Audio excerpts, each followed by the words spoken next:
Pinag-iingat ngayon ng otoridad ang mga residente sa paligid ng Bulkang Mayon, dyan sa lalawigan ng Albay. Sa harap ito ng patuloy na pag-alburuto nito, lalo't nitong weekend abay nagbugaho ng abo at nagkaroon ng pyroclastic density current. Ito po yung uson. Paliwanag po ng mga eksperto, ito nga pong uson na ito o yun yung mabilis na dumadaloy na agos po ng gas at bato ay isa sa pinakamapanganib na ibinubuga ng bulkan dahil ito ay lubhang mainit at maaari pong masunog ang anuman o sino mang matamaan nito. Habang nananatili naman sa Alert Level 3 ang Bulkang Mayon, mahigpit na ipinatutupad pa rin ang 6-kilometer permanent danger zone. Kunin natin ang live report mula kay Madeline Villar Moratillo. Mad. Yes, Alex, patuloy pa nga rin nagka-monitor at nakabantay ang PHIVOLCS sa aktibidad ngayon ng Bulkang Mayon. Sa video na ito makikita kung paanong nabalot na makapal na abo ang papawirin sa Legazpi sa Albay nitong Sabado. Ganito rin ang eksena sa bahagi ng Kamalig Bypass Road. Ang makapal na abo mula sa nag-aalburutong Bulkang Mayon. Sa datos ng Department of Social Welfare and Development o DSWD, halos 200,000 residente o katumbas ng 52 pamilya mula sa mga bayan ng Kamalig, Daraga, Malilipot, Ligaw at Tobaco sa Albay ang apektado ng pag-aalburuto ng Bulkang Mayon. May 5,459 individual o katumbas ng 1,444 na pamilya ang nasa evacuation centers, habang 85 individual o 26 na pamilya ang nananatili muna sa mga kamag-anak matapos lumikas. Department of Social Welfare and Development ay tinitiyak na merong sapat na makakain at mga mainom na tubig at non-food items ang ating pong mga internally displaced persons, lalo na yung mga nasa evacuation centers. Kanina umaga, nasa mahigit 71,000 na po na family food packs ang na-distribute ng DSWD as part of our augmentation support to the local government units. Sabi ni Dr. Teresito Bacolcol, Direktor ng Philippine Institute of Volcanology and Seismology of PHIVOLCS, nananatili pa rin nakataas ang Alert Level 3 sa Mayon. Kung pagbabatayan anya ang aktibidad nito, posibleng abutin ito ng 6 na buwan.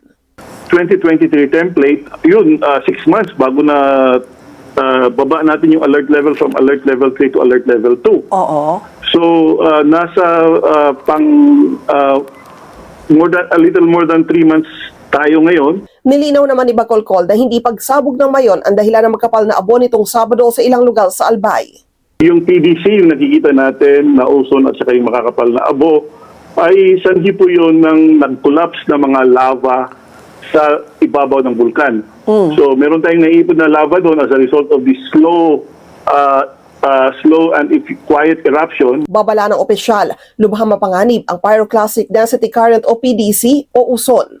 Ang PDC ay lubhang mainit at mapanganib, kaya iba yung pag-iingat ang paalala ng ahensya sa mga residente. Yung PDC, again, ito yung tinatawag na ozone ng ating mga kababayan sa Bicol. Ang PDC ay parang avalanche yan ng pinaghalo-halong mainit na bato, abo at gas.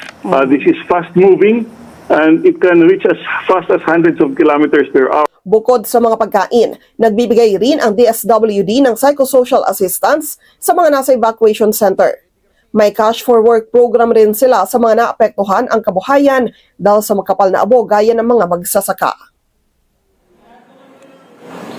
Patuloy na paalala sa mga residente manatiling kalmado at alerto dahil nananatili pa nga rin nakataas sa Alert Level 3 ang Bulkang Mayon. Paalala din ng mga otoridad na huwag papasok lalo na yung mga residente at mga turista doon sa 6-kilometer danger zone para na rin sa kanilang kaligtasan. Balik sa inyo dyan, Alex. Okay, Mads, dahil mabilis ang pagresponde ng ilang nating mga ahensya ng pamahalaan, DSWD at maging ang lokal na pamahalaan, ang main concern ng ating mga kababayan dyan, lalo't ang kanilang inaalala ay yung abo, no?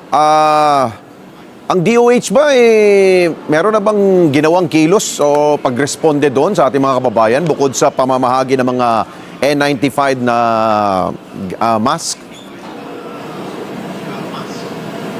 Alex, ang Department of Health ay inatasan na ni Pangulong Ferdinand Marcos Jr. na mabilis kumilos dahil kasi bukod nga so binanggit mo yung pamamahagi ng mga N95 mask na siyang kinakailangan ngayon, ay mahalaga rin yung masiguro yung sapat na supply ng mga gamot, lalo na at posible itong magdulot ng ilang respiratory problems. Kung kaya't may mga doktor din naman na itinalaga sa mga evacuation center para mag-monitor sa kalagayan ng mga evacuee roon. At siguro panghuli, Mads, dahil yung paglilinis na naman dyan, no, dalang kapal ng abong ibinuga at babagsak yan sa kalupaan, mga ari-arian, mga pananim.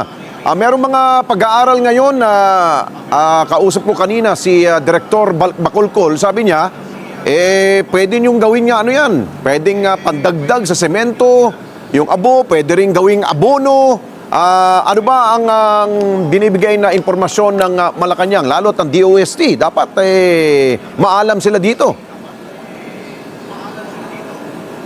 Yes, Alex, so far sa ngayon ay wala pang binabanggit yung Malacanang o yung DOST patungkol nga sa bagay na yan. Ano? Pero speaking of Dr. Bacolcol, kasama sa mga paalala niya, Alex, kasi di ba kapag nililinis sa mga kababayan natin, napupunta rin halimbawa merong flashing operation sa kalsada. So kapag natuyo rin yun, nagiging alikabok na masama pa rin sa kalusugan, lalo na kung malalanghap ng mga kababayan natin. Oo.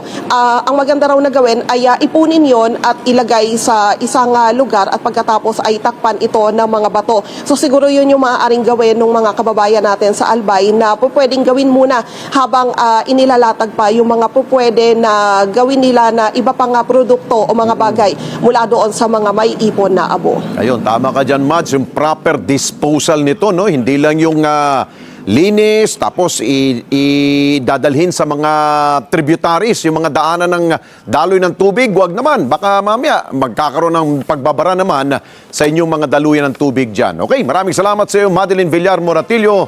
Mata natin sa Malacanang.